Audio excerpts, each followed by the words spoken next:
Salutare și bine v-am regăsit la un nou tutorial din seria Space Invaders. În primul rând, vă mulțumesc foarte mult. Vă mulțumesc pentru că vă uitați, vă mulțumesc pentru că urmăriți această serie. Înseamnă foarte mult pentru mine. Astăzi continuăm cu generarea de inamici. Nu vrem doar ca inamicii să se genereze în format tabelar, adică pe linii și pe coloane, am vrea să se genereze și circular, ca și la la Chicken Invaders, pardon. Și dacă avem timp, aș vrea să reglez și treaba cu inamicii să nu mai tragă concomitent, să poată fi reglat de către cum vreți voi să tragă. Ok, no, să începem. Bun. Pentru asta va trebui să modificăm codul pentru generatorul de inamici. După cum vedeți, am făcut un pic de curățenie și am pus toate bucățile de cod aici, în fișierul cod. Bun, și aici o să creăm o nouă clasă de tipul tip de val. Și va fi o clasă abstractă. Apropo, tutorialul ăsta e pentru un nivel intermediar. Chiar dacă nu înțelegeți ceea ce vă voi explica, vă rog, urmăriți că va merita. Bun, să pornim monodevelop. În primul rând, clasa tip de val va fi o clasă abstractă.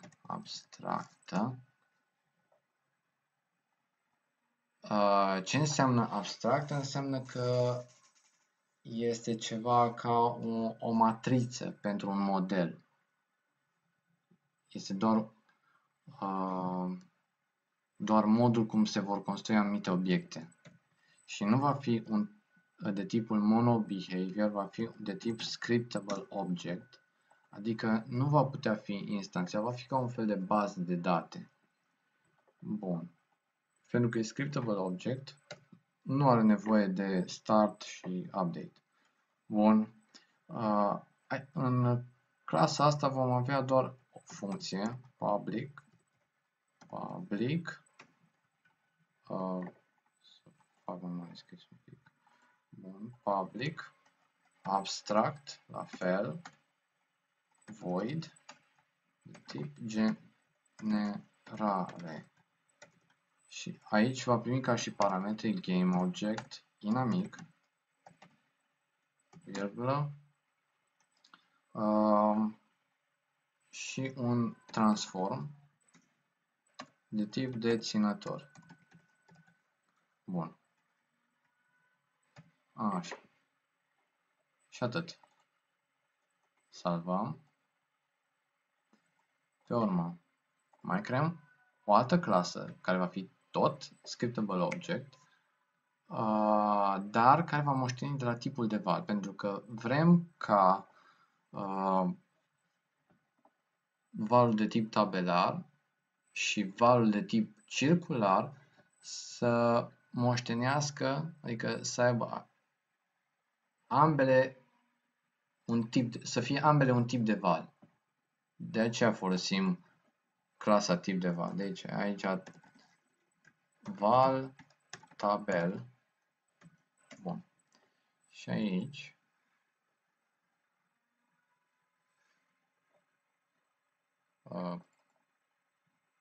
așa.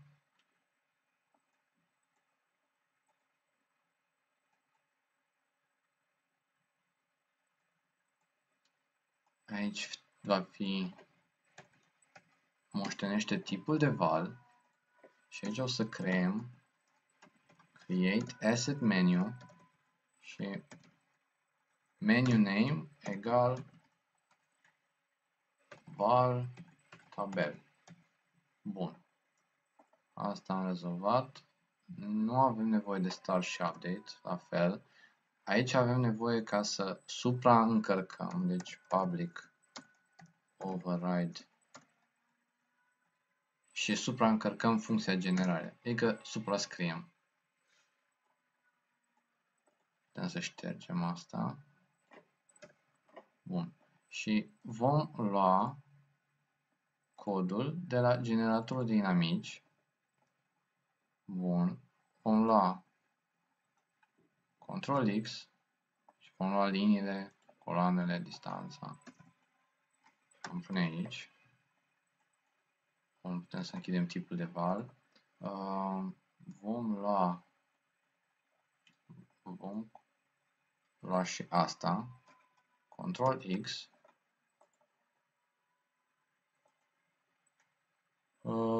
Așa, punem aici.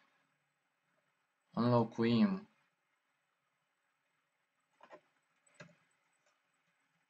inamic.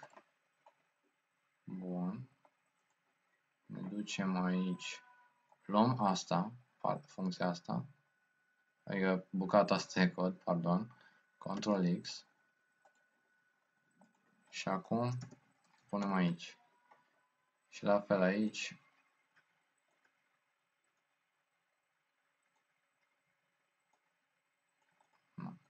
Așa. Ștergem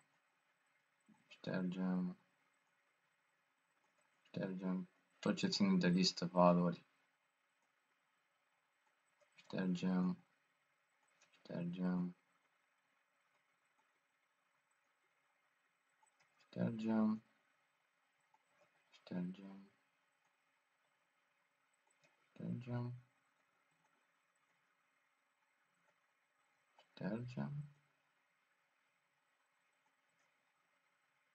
Și punem inamic. Bun. Atât. Salvăm. Asta și aici.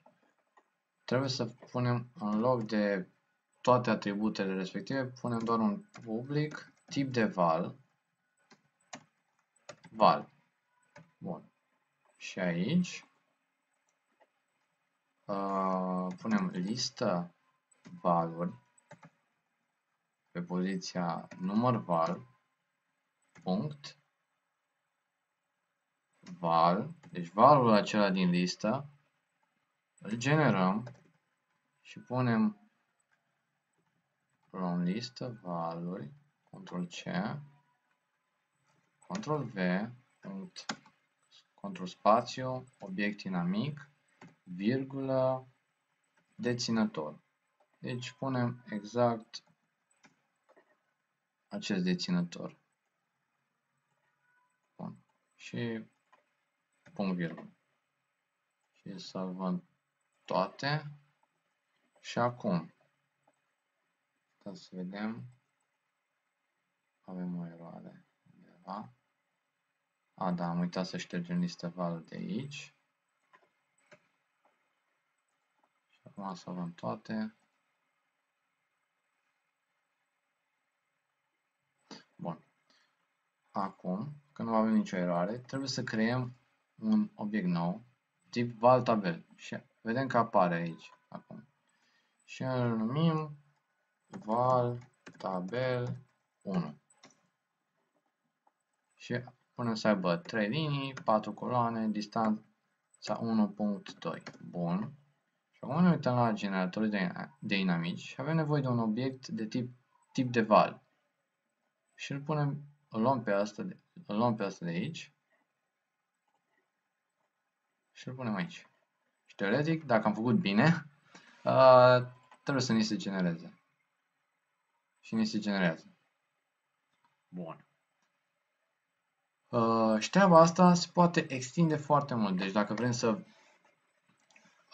creăm mai multe tipuri de date, putem să creăm, de exemplu, val tabel 2 și aici putem să punem 5 linii, de exemplu, 5 coloane, distanța tot 1.3, de exemplu.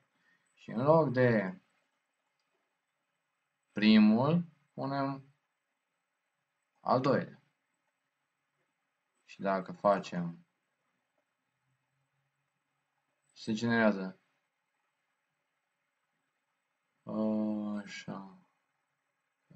Sunt mai sus. Ok, bun. Deci trebuie să fim foarte atenți cum alegem câte linii, câte coloane. Bun. Acum hai să trecem la codul pentru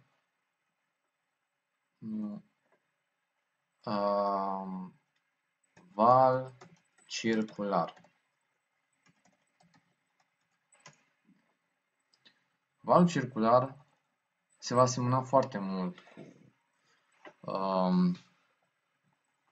cu codul pentru val de tip tabel, numai că aici tot moștenim tip de val, iar creăm un create asset, așa, menu name egal val circular.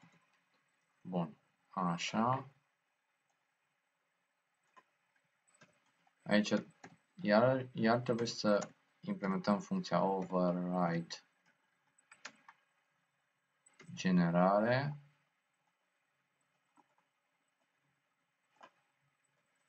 Bun. Și aici avem nevoie să știm câte cercuri vor fi. Deci, să zicem că jucătorul se află în centru, 0. 0 și avem nevoie să știm câte cercuri vor fi și câte elemente pe cerc, pe primul cerc, o să fie și cu câți inamici se va mări pentru următorul cerc. De exemplu, o să facem așa. Un public, un int, număr cercuri și la început este 1. Un public int număr inamici pe sau nu, primul cerc egal să zicem 4, de exemplu. Bun. Aici avem nevoie de public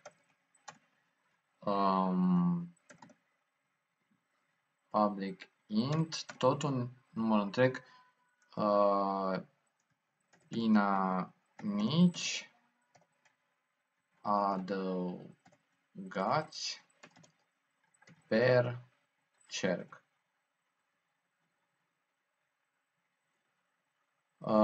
Și de exemplu, pentru fiecare cerc se vor mai adăuga încă 4, de exemplu, inamici. Bun. Avem nevoie de câteva variabile private, de exemplu private, tot un int,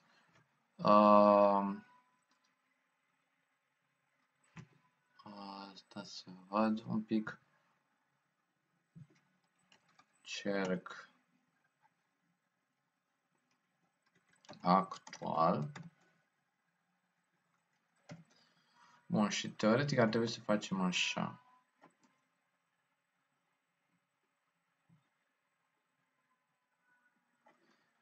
Trebuie să fie un for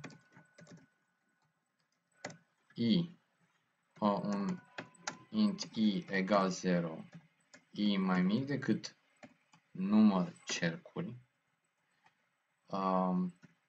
cercul actual,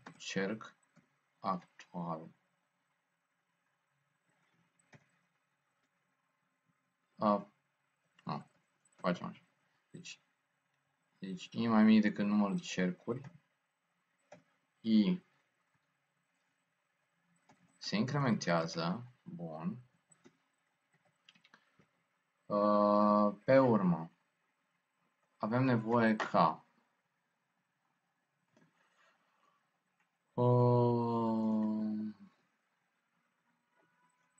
nevoie de o variabilă privată int inamici pe cerc actual. Bun. Așa. Deci, atunci când începem inamici pe cerc actual, egal cu număr inamici pe primul cerc. Bun. Și atunci avem nevoie de for. Avem nevoie de tot un for int j egal cu 0 j mai mic decât inamici pe cerc actual j++. Și aici ar trebui să se găsească o poziție anume. Bun.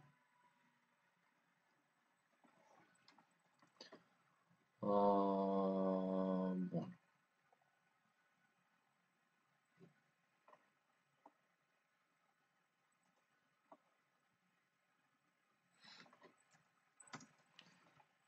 Aici avem nevoie de numărul de grade, de exemplu, dacă sunt 4 inamici, deci o să fie unul aici, unul aici, unul aici, unul aici. Bun. Și atunci trebuie să împărțim 360 de grade, câte grade are cercul, la câți inamici sunt. Și atunci avem nevoie de o variabilă aici, un float, pass grade egal cu 360 per numărul inamici sau inamici pe cercul actual. Bun. Și avem nevoie de un float, tot de o variabilă reală numită număr grade actual. Bun. Egal cu 0. Și aici avem nevoie de un vector 3 numit poziție, egal new vector 3 și aici avem nevoie de am uitat că avem nevoie și de o rază public float rază egal 3 f și rază inițială și avem nevoie și de public float creștere rază egal, să zicem că se incrementează raza cu 1. Bun.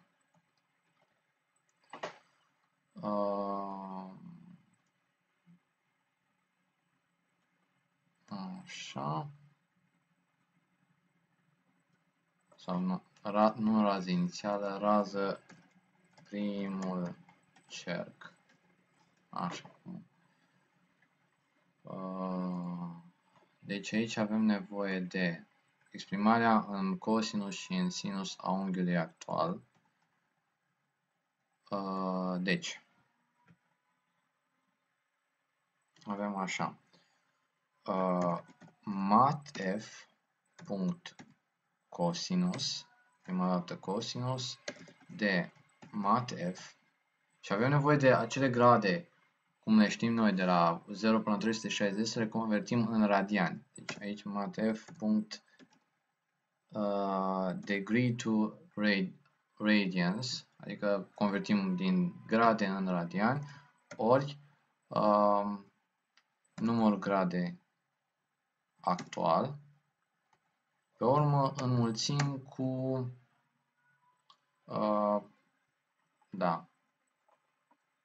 avem nevoie de private float rază actuală și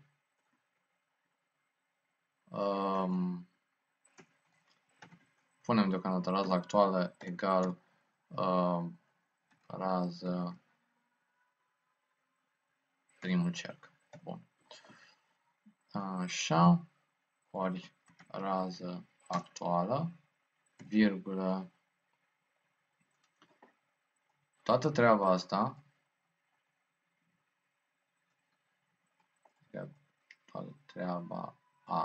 Ctrl-C,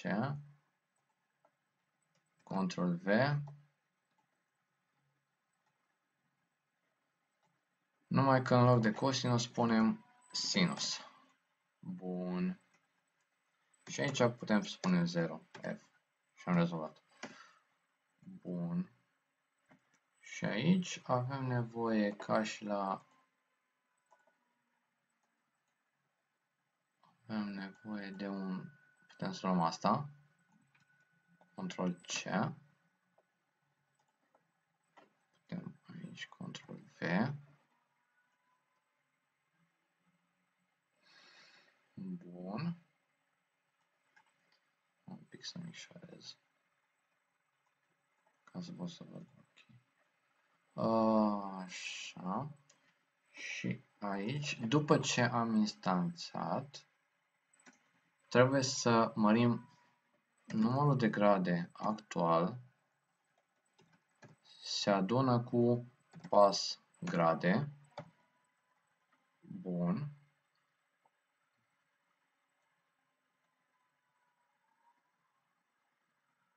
Și după ce am terminat treaba asta, aici rază actuală plus egal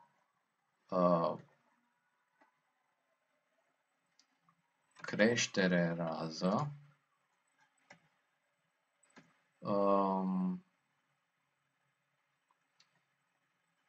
inamici pe cerc actual se incrementează cu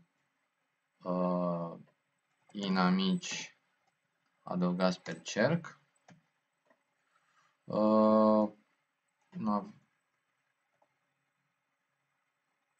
Și cam atât.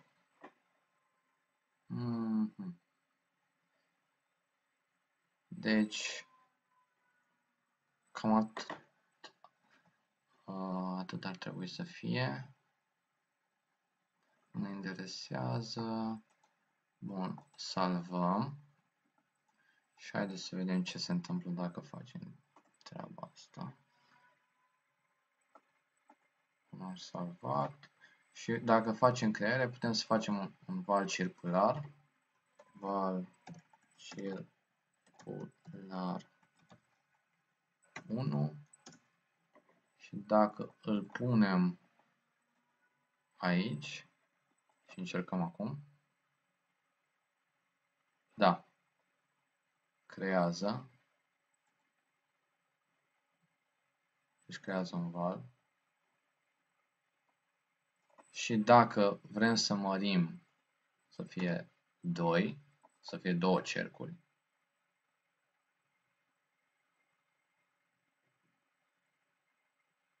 da.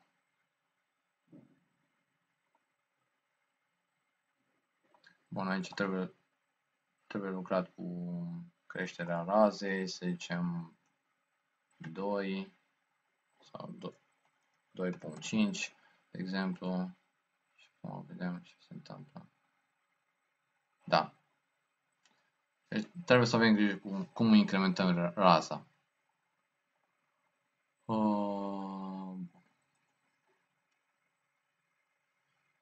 Și observăm că implicit se generează în centru.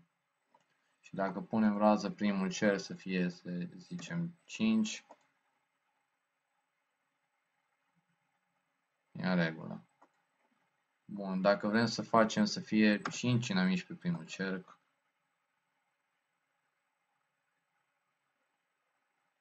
se conformează și nu avem nicio problemă. Și așa vă puteți juca cu variabilele cum vreți. Și așa avem un mai mare control asupra ce tipuri de valori vrem și avem posibilitatea unei game mult mai mari. Putem să creăm cum vrem noi valurile. Deocamdată atât pentru episodul de astăzi. Promit că în următorul episod reglăm cu inamicii să tragă separat unul de altul, să nu mai tragă concomitent.